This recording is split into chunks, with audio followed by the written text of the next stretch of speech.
Hey guys, welcome to the Wedding Vendors Happy Hour with your hosts, Derek and Jade.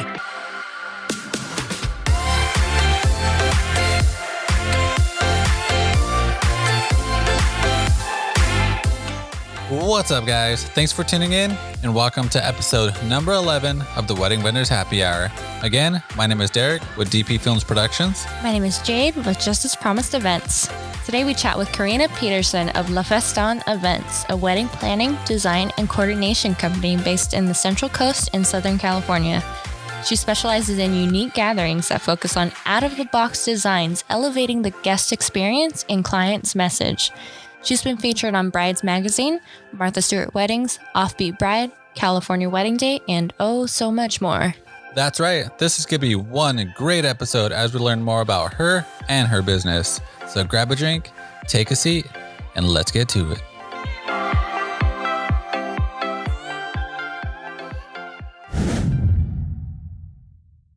Hey, what's up, Karina? Thanks for taking the time to be a part of our show. Thank you.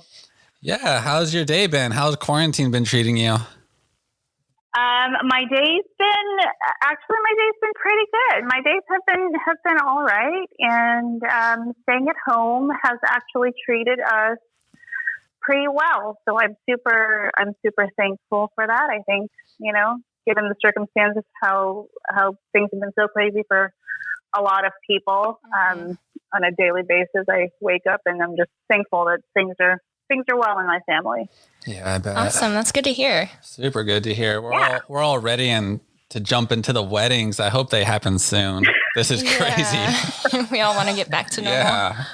My God. I'm sure. Seriously. And, our industry has definitely been hard hit. So much like everybody else, but, Yeah. I don't know if you saw that paper. I think Tom was putting out about sending emails to your senators and congressmen or whatever about trying to talk about more about the wedding event aspect of things and when are they planning on doing that, which I really do hope they ask because we are kind of left in the dark about that.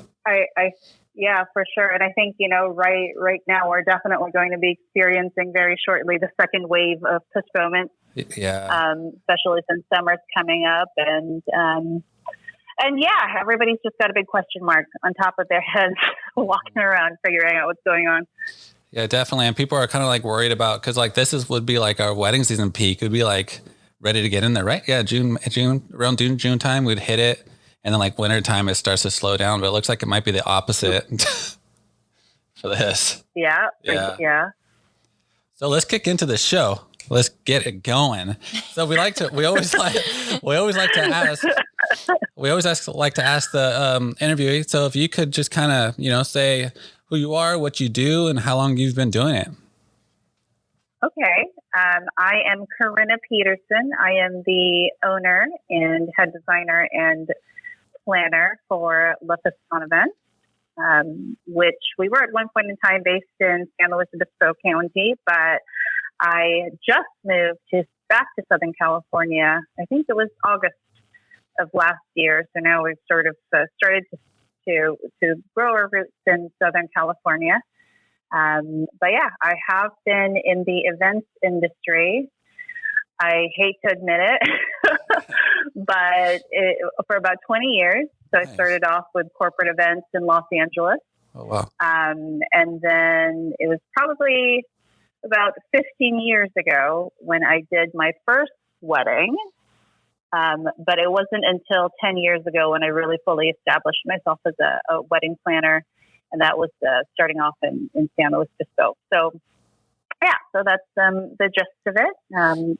Originally from the Philippines, moved to Los Angeles. So and I moved there pretty young. So I'm a Southern California girl, and I moved to San Luis Obispo. I think it was 2008, and then just again recently moved back down to Southern California. So I'm in Dana Point right now. Nice. Still the same vibes as San Luis Obispo. Still very chill and very beach vibes. Yeah, and so we're doing most of our events are still in slow for the time being as we kind of learn what's been happening in Southern California. Completely different market, completely different, completely different completely different folks in different venues. So it's been exciting and very trialsome at the same time. That's humbling. Yeah, I bet. That's so cool. How'd you get into corporate marketing or corporate events before the wedding plannings? Like, how'd you know you wanted to get into that? So corporate events I actually stumbled into. In every sense of the word, almost really literally stumbled into it. So my background was actually in restaurant and bar management and consultation. Cool. So I started off very, very young in LA, and really had the opportunity to manage one very, very popular restaurant in Los Feliz at the time. And then the owners really just took me under their wings and taught me everything that they could with regards to the restaurant industry. And I was fortunate enough to be the general manager for that particular restaurant. And through that, we were able to explore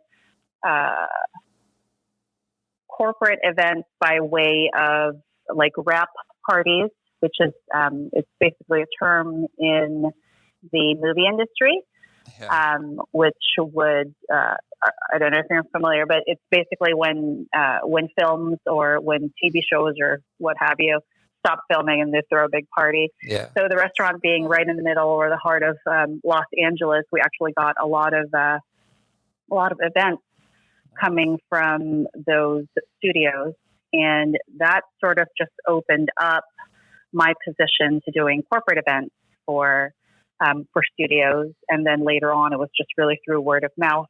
So in every sense of the word, it was pure sort of luck through the restaurant industry. Nice. That's super cool. And then from corporate planning, when did you know you wanted to get into weddings full time? Yeah. So weddings for me was not, it wasn't my bread and butter.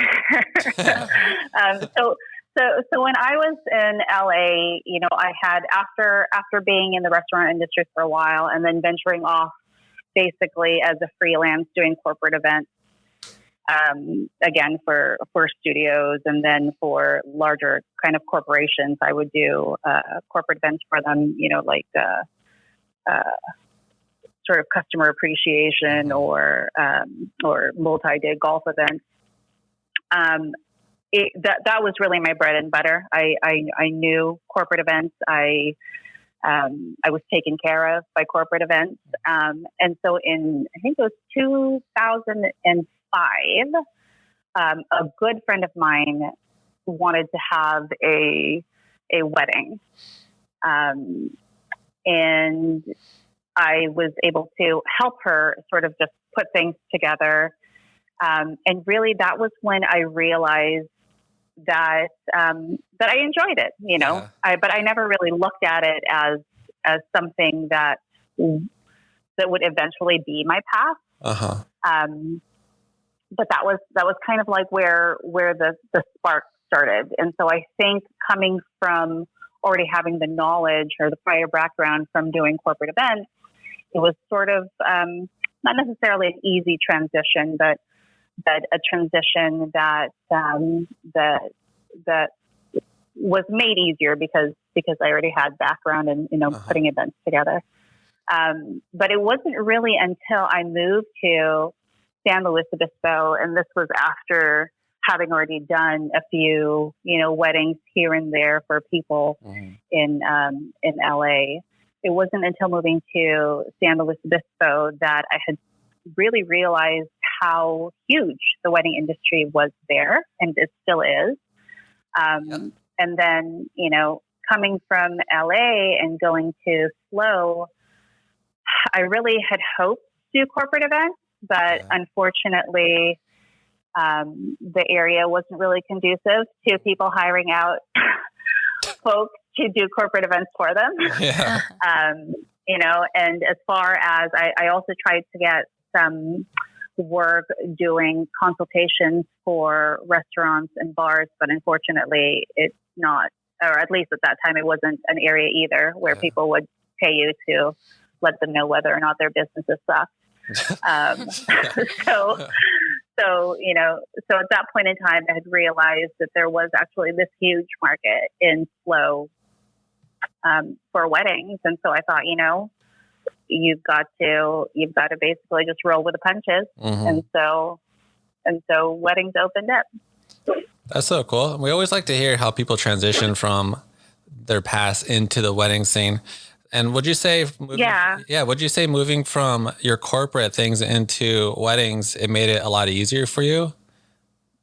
I think so in many ways, just because, you know, there's sort of two different animals, right? And I don't want to say animals, but I just said animals. You know, like corporate events are really amazing in a sense where if you're in with a client, you know, it becomes one of those things where they will continuously reach back out to you. If you do an amazing job, if your crew does an amazing job, you already know them, you know what they want. You know, hopefully it's sort of like the same sort of event on a yearly basis, right? They usually have really nice budgets. And so from that, transitioning into weddings, you know, I've already really learned how to deal with people, how to work with teams, how to essentially get what is needed, you know, the basics and the basis of throwing really large scale events.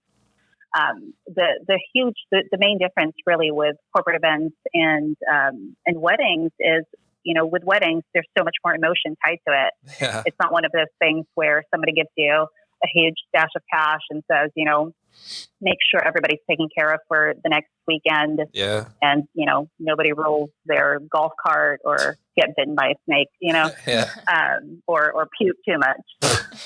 But, you know, with weddings, there's just that whole level of making sure that you're, in a sense, really making a couple and their family's dreams come true. So my long-winded answer to your question is yes. I do think that coming from corporate events definitely helped in many ways transitioning to weddings. But, you know, that transition also meant that I was not an expert in weddings. I knew enough to ensure that, you know, how to create an event. But, you know, again, weddings just have so much more emotion involved in them. Yeah, definitely. I agree that there is a lot more emotion. I mean, I haven't done a lot of corporate side of things, but the emotion side, I get that completely. just a little bit. Yeah. Yeah. So, since you're back in around Orange County, is that where you're around right now? Yeah, that's right. And this is actually the first time I've lived in Orange County. When I lived in Southern California, I lived in LA, so I was like an Angelino. I still bleed my Los Angeles blood. Yeah. And so it was actually, don't tell anybody this, but it was actually kind of hard. It was hard for me to wrap around my mind into moving to Orange County just because in LA, we sort of have these like little mini rivalries between area codes. and so coming from LA, I was like, I don't want to move to Orange County, but it has been a really wonderful move, and it's proven to be really a great decision that we moved down here. And, you know, again, the area where we are right now, which is Dana Point, we're just a few blocks away from the beach. Nice. And there's still this amazing and beautiful sense of community that we had gotten so used to in San Luis Obispo. Yeah, you know, I think that's one of the things we loved about Flow. Yeah. And why a lot of people love about Flow. That's actually a good thing that you brought up. Yeah, about community. So would you say that, you know, the motto over here is community over competition. Is it like that where you are now? It is actually. Oh, wow. So it's very odd just because the market is much bigger. There's a lot more fish in the sea, right? I bet. And so, in a sense, there's this huge. There's always competition, and I think even in San Luis Obispo, no matter how many times people say community over competition, at the end of the day, everybody has their own business to run, so there'll always be some level of competition, right? Yep. But I think there's a difference between that and just respecting each other. Yeah, I agree. So here in Southern California, there is a lot of competition. Believe you me, like there's a lot of competition. But by the same token, there's also again this sort of beautiful camaraderie of the industry, of people really understanding and knowing what it is that each person is going through, particularly in this day and time where, our whole industry is like totally up in the air. Mm-hmm. And so there's a lot more support. So in San Luis Obispo, we have like Flow Collaborate, for example. Yeah. Here, there are various Facebook groups as well that have the exact same thing. And they do actually do exactly what we do in Flow, which I'm so happy about. There's meetings and you're definitely able to access people who have been in the industry for a lot longer than you, or, maybe come up with fresh ideas with each other. So, I'm proud and I'm happy to say that there is also that same sense of camaraderie, at least here where I am. Yeah, that's super cool. I'm glad to hear there it is. But I'm sure there's also a lot of backstabbing involved. Yeah. I like how you pretty much explained the community over competition thing. Like, yeah, we're all here, we're all friends, and we respect one another. But when it comes down to it, you got to feed yourself. You gotta get your business going, which is cool. Yeah, absolutely. And I think yeah, for sure. And I think there's a fine line between community over competition and really pushing each other to do better. Yeah, exactly. And then, there's also community over competition and then just settling for mediocrity. Yeah. I'm one of those people where I really hope that community over competition pushes others, or we push each other to do better and better. Exactly. Versus, I've also seen the negative parts of that, mm-hmm. which is people just sort of patting each other on the back and going, hey, everything's all good. You did your best, but it was really mediocre, a mediocre job. Exactly. So, that's true. Yeah. So I don't really know what I'm saying. Yeah. So I'm hoping that even with community over competition, that we continue to push each other to do better and better. Exactly. And not settle. Exactly. So I want to get into a little bit about, like you said, SLO versus Orange County, but not when it comes to vendors, but more weddings. Would you say, is there a difference in the market there? Like, is it more upstake over there, or is it still pretty chill? How would you define it?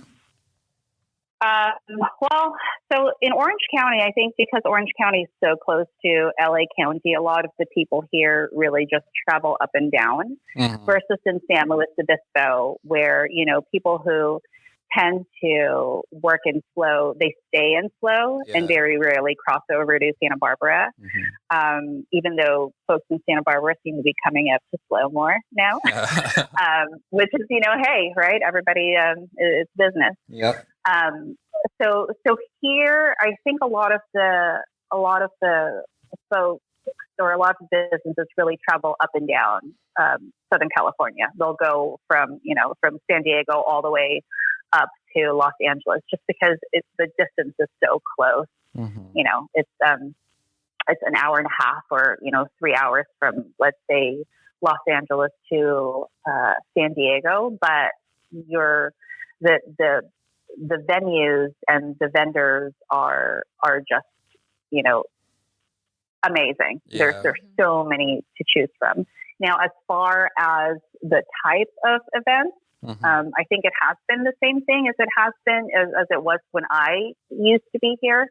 And when I did corporate events here, there's definitely a lot more, there's a lot more options. That's for sure. Yeah. There's a lot more venues, and I think I think there's a great pool of talent to choose from. Nice. As far as the money is concerned, to be honest with you, it's pretty much all over the place. Yeah. You get a lot of people with a lot of money who won't, bat an eye when they're dropping down some serious cash. But by the same token, because the area is just so big, you will also get a lot of small budget weddings. So in that sense, it's sort of the same as San Luis Obispo, right? You get low budget and then you get high budget weddings. But here in Southern California, you do tend to, find a lot more that would spend some serious dough on their luxury weddings. Nice. Awesome. I was curious too, kind of random, but what does La Festin mean? That's a great question. That was can I cuss on this? Yeah, go for it. Do your thing. Be yourself. That was my big fuck up, you guys. Really? So when I was trying to come up with my wedding planning business name, I wanted to sound bougie. Yeah. So I was like, what could be more bougie than naming your business in French? Yeah. And so I was tossing around all of these names that, I could possibly call the business. And then I think a lot of it sprang from my background in restaurant and bar management. So it's actually pronounced La Festin. Whoa. Which number one rule, and I always tell this to people, is never name your business in French if you live in America, because nobody can fucking pronounce it properly. Yeah. So it's people pronounce it La Festin, which I'm like, all good. It's kind of like my name. If you can, if there's a semblance to it, then that's how you pronounce it. No problem. So Le Festin actually means the feast. And for me, it actually embodies how I look at not just weddings, but every event. For me, an event, or really like a wedding, right? Mm-hmm. It's a culmination of everything that is cohesive and is sort of glued together. So for me, that culmination is like a feast, a huge feast, where it's a feast for your stomach, a feast for your eyes, a feast for your soul, a feast for your emotions. It's really just, to me, a wedding is just a huge, amazing celebration. Yeah. So there it is. So there is some substance to why I chose that name. But if I could go back in time and come up with an English name, I definitely probably would. Yeah. No, it's cool. I really like it, and I like that definition of the name. Yeah, the whole analogy thing. Thanks. Super cool. Yeah, it's really cool. So now that we're on the part of your business, let's get into the packages side of things without no pricing or anything, but just kind of like what you offer for your brides. So we're a full planning company. So we do everything really from the full plan, right? Full package, which is design, planning, and coordination. So I do the design, and I am actually co-planning. So I co-plan, and then I've got another co-planner with me. Cool. And then I've got a coordinator who will execute the event. So basically it's a team of 2 planners, and the crew, right? However many people we need to ensure that the wedding or the private event goes off without a hitch. So that's really our big package. That's the package that I enjoy the most. Just because, you're sort of ensuring that your client just sticks around for all of the good, happy things. Yeah. And you as the planner take care of your client to the fullest. So that's our first package. That's the full plan, the big shebang. Our second tier package is design, partial plan, and coordination. And really the big difference there is we are ensuring that we're creating and laying out a foundation for our clients. We're ensuring that, that the event goes off without a hitch. And, for my part, my happy dance is I also get to design. And really it comes down to how much time the client wants to spend on planning their wedding. So obviously if you're a client who has no time, and you want to just really pass everything to us, we'll do it.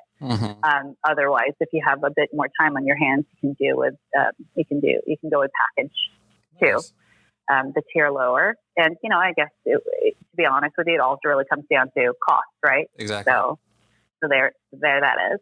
And then package 3 is basically just partial planning and coordination, no design involved whatsoever in that. And that one, actually, I don't do that. I don't show up for coordination myself. I do hold hands as far as partial planning is concerned. So I'm a co-planner, and then I have another co-planner. And then that co-planner is also the coordinator. And then our package 4 is just straight up design. It is for couples who have, like a turnkey venue that is pretty much just sort of set up and ready to go, but need help with the design aspect of it. So basically it's not necessarily a package. It's almost like an a la carte feature. But it does have a few bells and whistles in making sure that our clients have all of the items that they need to be able to execute the design. We don't do any coordination whatsoever on that one. It's just really giving it the little design flair. Design. Awesome. So those are it. Those are 4 packages. Nice. So I was curious, when you first started, did you ever incorporate when you first started into weddings, day of? What do you mean day of? Like the term day of? Yeah, like I know some people have like day of coronation, or it's like just. I mean, there's no such thing as day of coordination, but like month of, really technically. Yeah, so that's basically kind of like our partial planning coordination package right now. Some people can call it day of. Yeah. And I guess with what you point out there is there really is no such thing as day of. I think the term day of has been coined out so many years ago. And people still use it, right? I know that a lot of people in the industry, particularly coordinators, event planners, want to stay away from the term day of coordination. So for us, we just call it coordination. Yeah. But I think it would be the equivalent of what some people would consider to be day of. Yeah. And I think the other thing too is I've really, in a sense, really hope that a lot of coordinators understand their value. And I think that's one of the reasons why a lot of coordinators and planners tend not to use the word day of, is because they think in some way that it's devaluing what that really entails. But I think, I think it's definitely out there. That's our package 3. And Nice. I just lost my train of thought. So there it is. Sounds like you have something for everyone. So I really like how you set up your packages. Mm-hmm. It's 10 years in the making. Yeah. You really had time to fine tune that. So I really like your philosophy too. So I wanted to ask you about that, and because I feel like it's super fitting to your overall brand and what you kind of offer, your niche. Mm-hmm. So for those who don't know, can you tell us a little bit about it? Our philosophy? I think be your own design or something like that, right? Yeah. So I am anti-Pinterest and I'm anti-Instagram. Don't tell anybody. I love Instagram and Pinterest for everything that it does as far as, showing or teaching your message.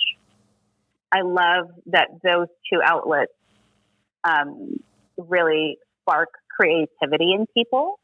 But by the same token, I also don't follow Instagram.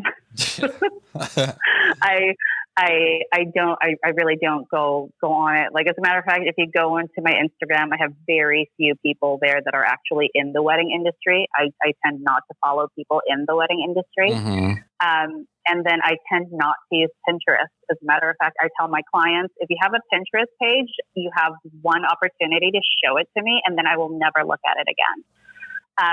So that's really where the be your own design comes from. For me, people can get very confused and their minds can get really convoluted by what is popular at this point in time.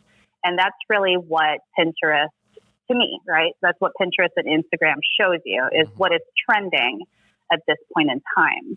Unfortunately, sometimes what is trending is not necessarily what your client or who your clients really are. It's just what looks pretty. Exactly. And so the philosophy of be your own design is really how we design our weddings, or how I get into my design mode, is breaking down who my clients really are. Who are they? What makes them tick? What makes them mesh well? Like, why is this marriage going to succeed? Or if it's corporate client, what is the ultimate message that you want to convey to your client? And that has really nothing to do with, with what's popular or what's trending at the moment. It's really just kind of breaking down people's philosophies and who they are. So that's where the philosophy comes from. Be your own design and not get swayed by what is trending, because, it's, in a sense, it's dangerous. If something is trending right now and your wedding is a year ago, or I'm sorry, is a year from now, then you're just regurgitating shit from other people. And so, for me, if it's your wedding, make it your own. You're spending a lot of money in it, make it so that it's truly, it's truly a message that you want to tell your guests. Exactly. I really like that motto, be your own design, because it's pretty much just like point blank. You're just telling them up front, like, look, be yourself and have the wedding exactly the way you want it, not what you're seeing through Pinterest or Instagram. That's cool. I like that. Yeah. And, I think there's a lot to be said. But one of the beautiful things about weddings is there's so much love and beauty and tradition that has really carried on through so many years, but by the same token, I think as far as our clientele is a bit different in that they do tend to sort of want to do something a little different, and add little flavors of themselves into their events versus just oh, this is a really pretty centerpiece, like, yay, that's great, that's basic and boring, right? Because I mean, with me as a designer, how fun is that when your client tells you, I want this exact centerpiece, and it's like, there's no reason to hire me. Just go straight to the florist and tell them you want to copy the centerpiece and be done with it, as a designer. So so there it is. And I wanted to kind of dig into that a little more too, because you're an amazing designer, and I'm sure you can and have designed all kinds of different wedding styles. But I wanted to know, like, what's your personal favorite style to design, or like, is it just anything different and bold? That's so. Thank you for asking that, and thank you for the kind words. I like my design, but I never really just. Anyway, thank you so much, Jade. So my favorite design, and I think what I have come to learn after 10 years, and mind you, when I started planning events, I was scared to design. I did not want to touch any of this shit. I'm just like, when I coordinate your wedding, it'll be great. I know what I can do. But throughout the previous throughout the 10 years that I've been around, I've kind of realized what my design flair is. And it really all comes down, if you go to my website, every single one of them, regardless of how like fluffy and fairy light it is, there's always a little sexual undertone. So every single one of my designs, I would like to think, even if it's like minimalist or if it's like super duper colorful or super duper like bohemian or pink and fluffy, there's always some element to it where you can go, holy shit, that is sexy. So that's my portfolio. We like to put sex on your table. There it is. That's awesome. Yeah. You know, even in some minute way, it's there. You know, you can look at your picture and you can go, damn, that's sexy. So there it is. That's so cool. And one thing I really like is that on your about page, you're just like you are now. You're just like straight up, you know, on your about page, you put your dislikes and how you are and what what you do. Yeah. So I wanted to ask about that. Does that help you book more clients because you're just so straight?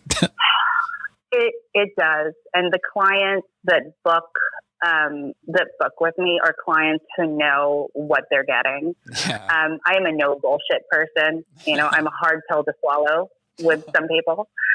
But I think a part of that is like the way I was raised, the way I grew up. I'm Filipino, so Filipinos just generally have no filter to begin with. But, you know, I think it's also helpful in a sense where with my clients, I pour my heart out with like who I am and what I do just on my website. Mm-hmm. And, you know, the bottom line is when your clients are going onto your website, they're really just measuring you up already at that point in time. They're going to decide whether or not they're going to call you. Mm-hmm.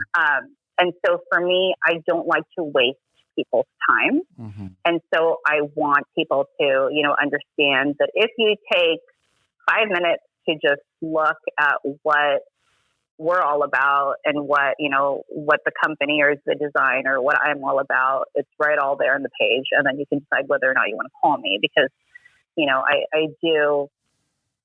I'm very much just open with my clients. I hold their hands, but by the same token, when it's time to get real, you know, I will put it down on the table.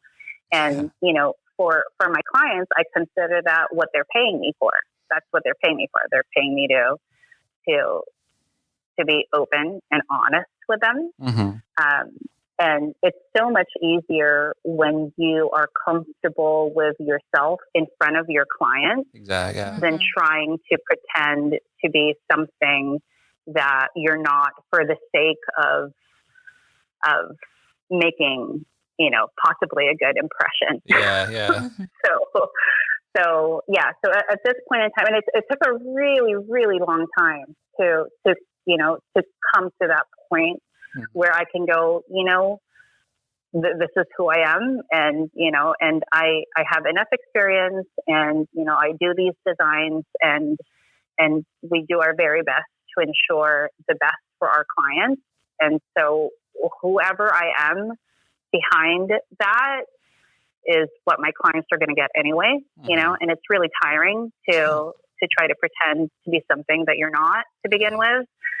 So after many, many years, it's, you know, you sort of just bloom into it and it becomes, you know, it becomes your brand, right? Exactly. Yeah, I like that. I just want to... It was definitely not like that in the beginning. No, not at all. But I like what you're saying. And I wanted to just touch back on that for the people that are listening is that don't be afraid to be yourself, you know, because eventually they're going to see who you are once you're like working with them and whatnot. So just be straight with it like you are. And that's really cool. Just, you know, not to fake it, don't fake it to make it, what they say, you know? Yeah. And, you know, the thing too is there are so many amazing and talented, you know, wedding planners and coordinators out there that there's truly that one right vendor for that one right couple. Exactly. Right. Yeah. There's just, you know, when you are creating a wedding for somebody or for two people that are in love and you're really pouring yourself into your work so that you can, you know, so that these two people can hopefully show who they are in this one event. It's so much easier to communicate with them when they know who you are, you know? Exactly. So, so they could just get down in a sense, it's almost like this business friendship. Yeah. So, I wanted to touch back on, I mean, you might have kind of touched on this question, but just to get a little bit more of an answer, how do you reach to the type of bride that you're trying to book? Do you feel like your page kind of does that for you, or are you using any kind of like marketing systems to target those type of brides? To be honest with you, at this point in time, a lot of our clients are either coming from venues. Mm-hmm. So, I think it's a given for anybody in our industry that if you do an amazing job, venues will back you, right? Exactly. So we get a lot of referrals from venues, but we also do get people who will just communicate with us because they type in a few keywords on Google and we just so happen to pop up because those particular keywords are there. So I would say it's mostly from the venue as well as really looking at online search engines. But as far as marketing is concerned, at this time I'm not paying anybody to take my money and market me. Maybe we should, but not currently. Awesome, that's really cool. I like to hear that. Yeah, SEO can really be a big help when you target it right into your website. Like you said, if someone types you into Google and you pop up, that's prime. This is all great and we love this, but we're going to take a quick break because we need some water. Welcome back, guys. We're still here with Karina with La Feston Events. Yeah. So Karina. Good job, Jake. Thanks. I tried. I really did. So Karina, what is your most memorable out-of-the-box wedding story? Most memorable. I don't know. From what I can remember, I think one of the weddings I enjoyed the most was creating an Indian reception. Nice. And it was for a couple where the groom was Punjabi and the bride was, or I should say is Hindu. Mm-hmm. We had about 4 months to create a wedding for 400 people. Dang. Wow. In a private estate where things were literally being built out for this particular wedding. Yeah, I bet. But what I enjoyed the most about that was not only was the couple really awesome, but he wanted to do something a bit different for entertainment. So we actually hired fire dancers. Nice. For the reception. So we were trying to get some Punjabi dancers, and we were actually successful in getting Punjabi dancers for the entertainment portion of the reception. That's so cool. And then, the groom came up to me and asked if he was being basic, and I'm like, "Yeah, bitch, you're being basic right now." And so, no, he's amazing. And so he decided to go with the flow, and we ended up hiring some really amazing fire dancing acts from Los Angeles. So we brought them up and they did this whole 20-minute fire dance routine, which was super cool. Super cool. So that was, I think, one of my most memorable weddings, not just because of that entertainment, but also because of what we did to the property. The property was essentially transformed from their private estate to holding a gathering for 400 people. Yeah, so that's so cool. Yeah, all in 4 really months. great vendors showed up for that one. Yeah, and that's so cool. Yep. That's the great thing about this industry is that you get to see so many cool things and be a part of so many amazing weddings. That's amazing. Yeah, and I think a part of it too, wherever it is that we are, but what I love in particular in San Luis Obispo is there are vendors out there who are really quite passionate about what they do because they love it so much. And it's really just honing in that team and creating a team of people who are passionate about what they're doing. And that's what really makes a great outcome. Exactly. So speaking of out of box and memorable weddings, I've heard about your cannabis weddings things. Can you go into that? Sure. So we've been very open with regards to cannabis weddings and events. And as a matter of fact, next year I actually have 2 cannabis weddings Nice. that we're doing here in Los Angeles, or I shouldn't say here, right? We're doing it here in Southern California. They will both be. No. Well, one is actually going to be in Flow. Oh, nice. So one's in Flow and one is here in LA. So what that really is it's the inclusion of cannabis into weddings and private events. When cannabis adult usage was okayed, right, a couple of years back, at that point in time, I had realized that it would be sort of, really not necessarily the next big thing, but something that we would eventually start seeing incorporated into weddings. That's so And cool. so, I'm one of those people where where I think versus sort of waiting for something to happen, you have to be in a sense ahead of the game and really create the wave versus just waiting for it to crash onto the shore, right? Yeah. And so a couple of years ago, we decided to really look into how to safely integrate cannabis into weddings, much like how people would, or have been integrating alcohol into weddings. I have had my share of cannabis, and so I know what it's all about. I've had a crazy, colorful past. But, I think cannabis at this point in time has just evolved into not only a huge industry, but it's really just evolved by way of products and by way of things that can be done with it.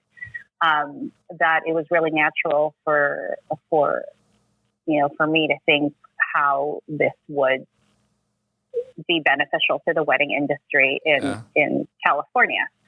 It was pretty much new at that point in time in California. Things had already been, of course, happening in Colorado, right? And so there it is. So we decided to create an industry sort of powwow. I actually shouldn't say that word. An industry get together to really, teach our industry in Flow how to safely and properly integrate cannabis into events. It was really successful. It was cool. And then, that's really where it starts. So right now we're very out and open, and we had been very out and open that we are one of the few event companies that are more than happy to embrace cannabis inclusion. That's awesome. I like how you're just like you mentioned, just staying ahead of it, and you're like seeking out for new opportunities and things. That's really cool that you brought that cannabis in. Yeah. Speaking of that, how do you market to that kind of couple? You'd actually be surprised. I remember how I said, people will reach out to me through Google. Yeah. So at this point in time, because we have been publicized for the past 2 years as having done canna events and canna weddings, those 2 clients that I have next year who will have a very canna-friendly wedding, they actually saw me through Google just by typing out cannabis wedding California.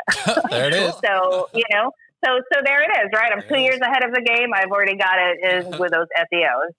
Awesome. But really that's where it is. These couples are actively seeking for planners that understand how to properly and safely integrate, cannabis when it's in the limelight in events. I mean, the bottom line is, let's be real. People have been smoking weed for years and years and years in weddings. Yeah. They're doing it like somewhere else and not in front of people. And it's really just a matter of saying, okay, you actually want to have this at your event.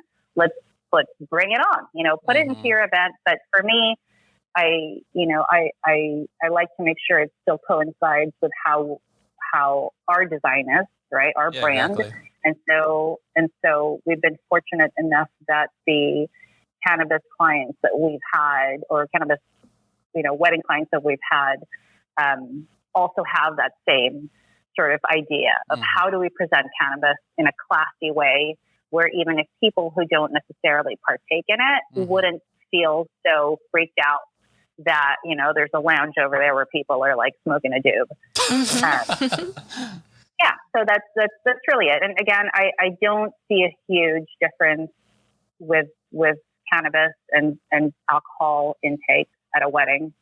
I mean, it's just, you know, it's ensuring that everybody's having a good time and everybody's safe, right? Exactly. So I look at it very much as I look at alcohol, and I look at a bud tender very much just the same way as I look at a bartender. You need to be able to feel what you're doing, and you need to take care of our clients and their guests. Exactly. I like how you mentioned that too, because you said that with the cannabis weddings, you still make it classy. So it's not going to be like some hippie, you know, Woodstock thing. It's just like you mentioned, you still make it your style, which is huge, which is good. Yeah. Yeah. And I think that's really where cannabis has evolved to, you know. Don't get me wrong. I still get a lot of inquiries from couples who are like super, you know, like dazed and confused stoners. Like I'm totally fine. I'm totally cool with those people. But, you know, there's also, again, that level of whether or not they're, I don't want to sound like a total asshole, but I will. But it's, you know, it's also whether or not they've got the budget, right, exactly, to allow us to design a wedding. But you know, I can guarantee that there are a lot of people inquiring about cannabis weddings at this point in time. Unfortunately, you know, our clientele needs to have a certain minimum for us to design an event for them. But on that side, there's a lot of people asking about cannabis weddings. Awesome. And again, just because of how far cannabis has come, there are so many people who you wouldn't normally associate as people eating edibles or smoking weed or vaping to actually do it at their homes. You know, I think when I smoked my first joint, don't tell my parents, you know, but I was a teenager, and you sort of like associate people who smoke joints as just like with a stoner, like, the stoner, you know. But you know, and back in my days, you either had good weed or shit weed. Like you either had the weed that was gonna like the seed was gonna pop on your face, and it was like, you know, nasty and just dirt weed, or like the really, really good stuff. It's one or the other. It's a skunk. But now, because it's just, you know, there's so much regulation and there's so much movement with the industry. Like there are absolutely amazing products out there where people who wouldn't normally have had explored it are exploring it. You know, they're eating that edible on a Friday after work because it's, you know, they've been very stressed out. You know, you've got folks that are insomniacs and they need something to calm them down at the end of the night. Maybe they're taking a little toke of indica. So, you know, so it's not necessarily just associated to just the crazy stoner potheads anymore. You know, it's now one of those things where I can tell you, I've got clients who, you know, are lawyers and like doctors and, you know, it's different. Exactly. It's different, you guys. I want to circle back to that colorful past you mentioned for a little bit. On your website, I read that you were a trip hop singer in the past. Yeah. Can you share more about that? Oh, sure. Let's see. I have always loved to sing. Yeah. Like always. As a matter of fact, little side note, when I was a little girl growing up in the Philippines, I had a crush on the boy next door.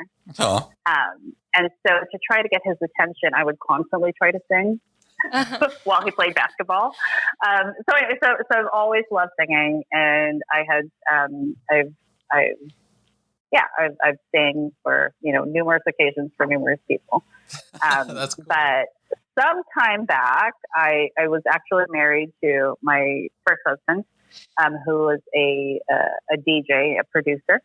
No, actually, no, not a DJ. He would probably not be very happy if I called him a DJ. But he was a producer, and he played live. He played with live instruments. It wasn't like turntables. It was actual like equipment. Yeah. So he played with the actual machines. And so he needed a singer, and so I actually sang on quite a few tracks of trip hop, because I love trip hop. I have them. Oh, you do? Yeah, can we see videos? I have them. Yeah, I think I may have a video, but I definitely have. The track. And, That'd be awesome. I'm a huge trip hop fan. I'll go for it. That'd have been so cool. The next slow party you guys throw, I hope that you sing at it. That'd be awesome. Oh, if you get me to a karaoke bar, it doesn't even need to be a party. I am not only am I Filipino and I've got karaoke in my blood, but if there's a microphone, I'll be on that shit. Done. We gotta do that. Yeah. All right, cool. So I want to go back into your website too. Away from the trip hop, let's go into your pop-up weddings. So I saw, so is that like, can you just explain a little bit about that? Okay, so the pop-up weddings is basically a division that, oh my God, I don't know how many years it's been up. I bet I can look for it. It's probably like maybe 5 years. I'm not sure. Yeah. But the pop-ups were basically just a very sort of broken down one-stop shop for weddings. So it was at one point in time, and I think it was 5 years ago, I had read, I think it was through NPR, that there were these pop-up weddings happening in Australia. And it was basically like an elopement, but it was a package elopement, right? You just sign up, you decide on where it is that you wanted to get married. You got married, bada bing, bada boom, and it was done. Yeah. And so it had not been done in the U.S. at that point in time. It may have been actually more than 5 years from now. It may have been a longer time. But anyway, so I decided, sure, let's do that. Nice. And so the pop-up division is basically, it's sort of like this ode to, and, Jade, you can probably speak to this with, sometimes couples, when they're spending a little bit more money than what they wanted to. Mm-hmm. And, sometimes somebody throws the idea of like eloping. So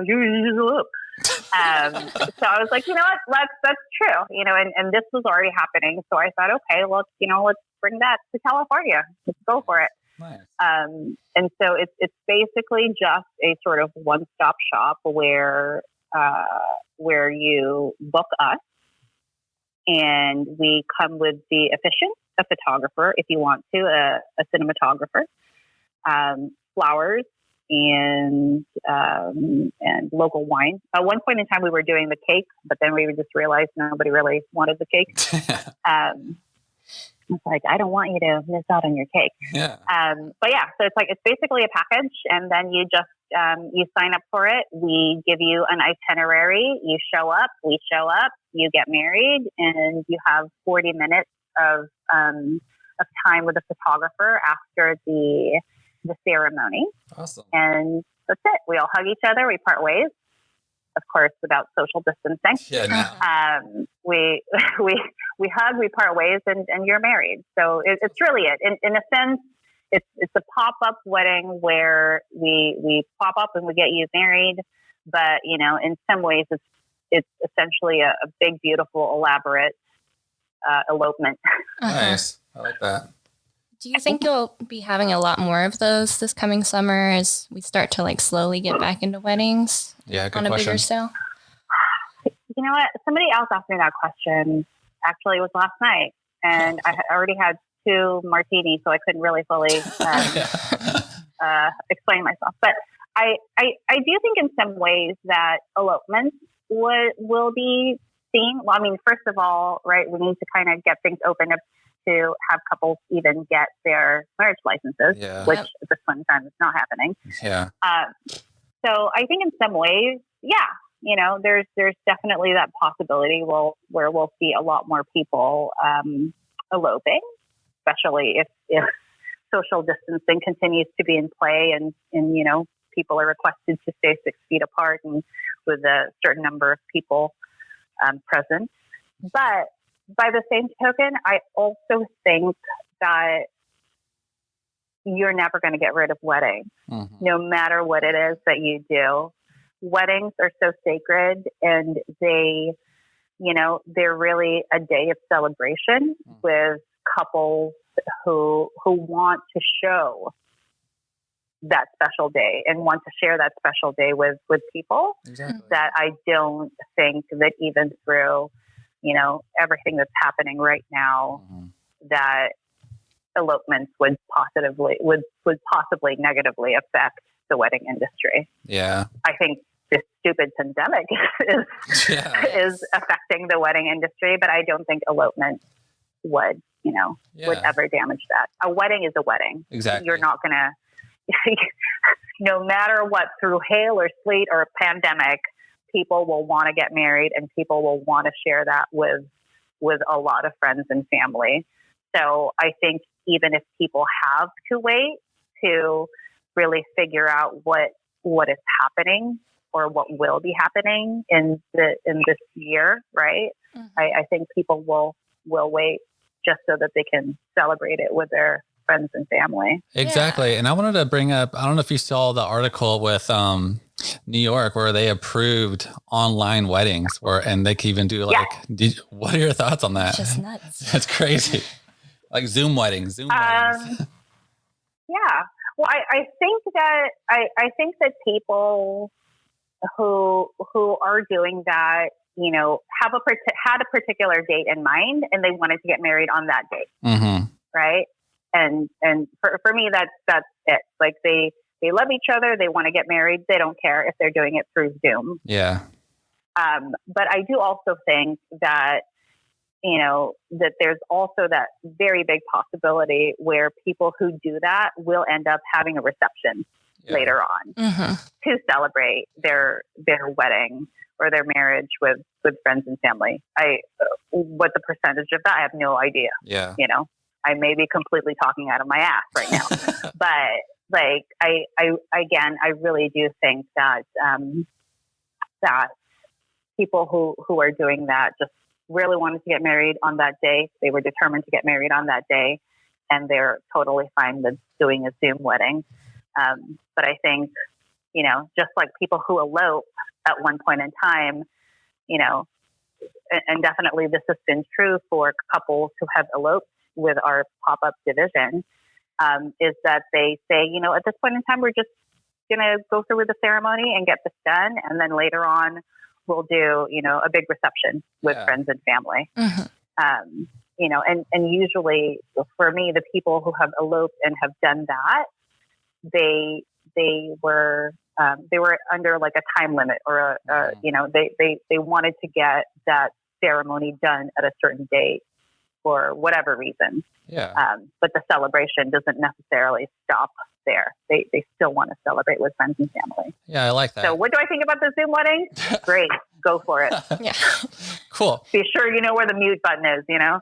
Yeah, no kidding. I like that. I like the answer that you were saying, that pretty much that they just didn't want to wait and, you know, they just want to get married right there and then and take it over. Yeah. Celebrate later. Yeah. Celebrate you know, later. And I think that's the thing is like with us being in the wedding industry, of course, one of the things that so many of us think about right now is livelihoods, right? This is affecting so many people. And, you know, and of course you're worried, you know, people get worried when they see things like that. But, you know, for me as a wedding planner and being very much with my couple from the foundation of their wedding and truly understanding why two people are getting married, you know, the sappy part of me basically, you know, continues to reiterate that a wedding is really a celebration of two people's love. Mm-hmm. And so if two people decide that they can't wait and they want to get married on a certain day, by all means, support them and say, go for it. Celebrate your love, because ultimately that's what matters, regardless of the baubles and all of the money that's spent. At the end of the day, it's those two people that really matter. And so, there it is. That's something to be a cause of celebration versus something to be afraid of. And then you just cross your fingers and hopefully later on they have a reception. But, I think we shouldn't, as people who are in the industry of love, we shouldn't lose sight that at the end of the day, as much as we matter, we are here because of the marriage, and marriages are based on celebrating two people in their love. That's a beautiful answer, and I definitely agree. We got to support them no matter what their decision is. Like you said, beautiful. Yes. And I wanted Derek. to ask too. Yeah. Go ahead, Jade. It might not be on the top of your guys' list right now, but I know it's something we all look forward to as vendors. So I wanted to ask, is there anything in the works right now for this year's Slow Wedding Planners industry party? Inside scoop. So I'm actually no longer in the Slow Wedding Planners. Oh, wow. I left. Yeah, I left Slow Wedding Planners in the new year, just because I wasn't going to be, fully able to be there with the meetings and just, taking the time to really be 100% committed. Right. With that said, I have absolutely no doubt that the Slow Wedding Planners will come up with something spectacular and amazing. They are very gifted women. Nice. That's awesome. So now that we're coming to the end of our show, we always like to end off with a nice, amazing tip from the expert. So if you could give a great tip for future wedding planners or someone that's interested in starting a business in wedding planning, what would be your best advice? My best advice. I'm old school. So my best advice is to go into this humbly. Up to now, I've been in the business in the wedding industry for 10 years. I've been in the events industry total for really 20. But, up to now, there's never a day where I think I am better than anybody else. Mm-hmm. I think I definitely have more experience than a lot of other people. Mm-hmm. But with that said, I think if you're coming into wedding planning for the very first time, go into it humbly, learn as much as you can, respect your fellow vendors, and never, ever, ever stop pushing yourself to learn more and be ahead of the curve. Mm-hmm. So that's it. Go in humbly, learn all you can, respect your vendors. And, I think, one more thing is definitely value yourself and value your time. It's huge. As planners and coordinators, we tend to be very, very giving people to begin with. Planners and coordinators a lot of times will bend over backwards for their clients more than any vendor in the wedding industry, just because we care. We genuinely care. And I think coordinators who don't care or planners who don't care are in the wrong fucking business. But if sometime during the process of you establishing yourself, sometime during that process, you have to sit down and you have to really think about what your value is, and never to lose sight of that, and just understand that no matter how much you want to help people, you need to be able to pay your bill, and hopefully get to a point where you realize that the hours you work if if you break that down, is actually you making good money versus, I think some coordinators, they come up with a price because they think it sounds good, but then don't really realize that with all of the hours you spend on talking and emailing and, this and that and whatnot, it ends up being, you taking a job where you could be employed by somebody else. Yep. Or perhaps, making less than what you, think in your mind you're really making. Exactly. So, yeah. So don't devalue yourself and learn as much as you can and go in humbly. That's some amazing advice. Yeah, that was great advice. Big time. I like that. Yeah, the value, yeah, that's huge. A lot of people can kind of just like, not really value what they're worth, or not have the, what do you call it? Yeah, devalue yourself. That's huge. Huge, Karina. A+ on that. Well, and people have to start somewhere, right? Exactly. Yeah, I get that. I didn't go into the wedding industry through any course in college and going, I want to be like a wedding planner. No way. I definitely understand that people have to start from somewhere, but I think, a part of starting from somewhere, particularly if you didn't start off in the events industry, is a lot of people just really love to do it because they're so passionate about it. But, at a certain point in time, if you want to end up being a successful business, you have to make sure that it's something that can sustain you and not just something that you're doing because of your passion. In order for you to continue your passion, it needs to be able to sustain you. Exactly. Amazing. Hey, Karina, so to end the show, where can people find you? Social media, websites, where's the best places? So you can go to our website, which is lefestonevents.com, which I'm not going to bother to spell. So what I actually did was I came up with a different URL. So it's www.lfe-events.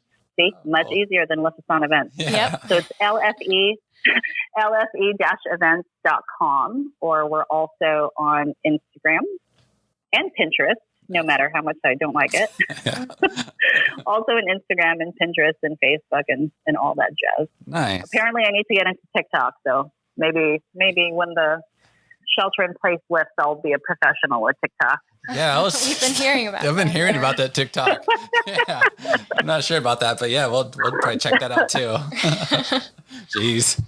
Hey, Karina, we've had a blast, and we've had a blast learning a lot about your business and you, and this has just been amazing. Yeah, truly. Truly. So, Thank you guys. Yeah, thank you again for being a part of our show. Karina was awesome, and she provided some great tips on how to book weddings outside of the box and how you shouldn't be afraid to be yourself when it comes to your clients. Yeah, Karina's such a badass, not only with us, but like you said, with her clients and even on her website's about page. This has been so much fun just chatting with her. I just want to hang out with her and maybe sing a little karaoke. Yeah, speaking of which, keep listening till the end for a throwback of Karina's trip hop days. As always, guys, thanks again for tuning in to the Wedding Vendors Happy Hour. Till then, we'll catch you on episode number 12.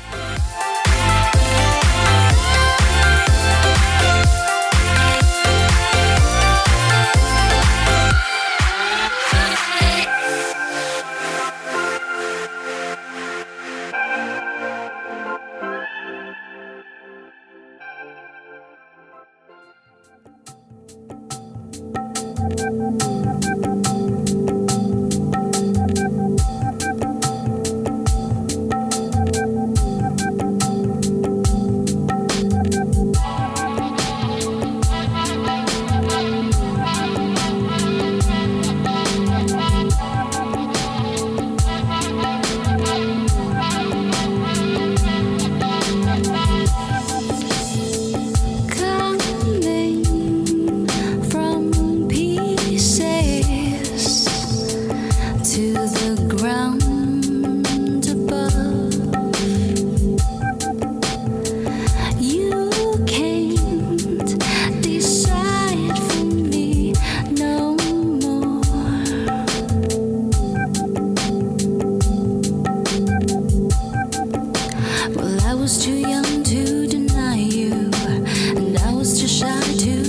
by you.